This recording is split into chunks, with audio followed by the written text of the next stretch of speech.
আমরা মেয়েরা না প্রচুর অসহায়।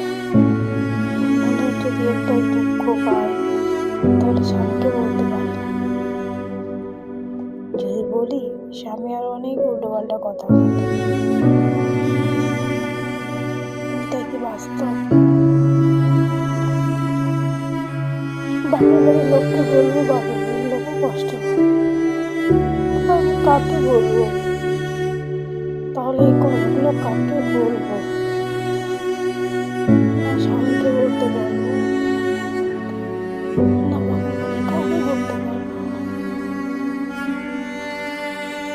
কে আছে বল? আমাদের মেয়েদের কথা শোনার জন্য কে আছে? আছে কি?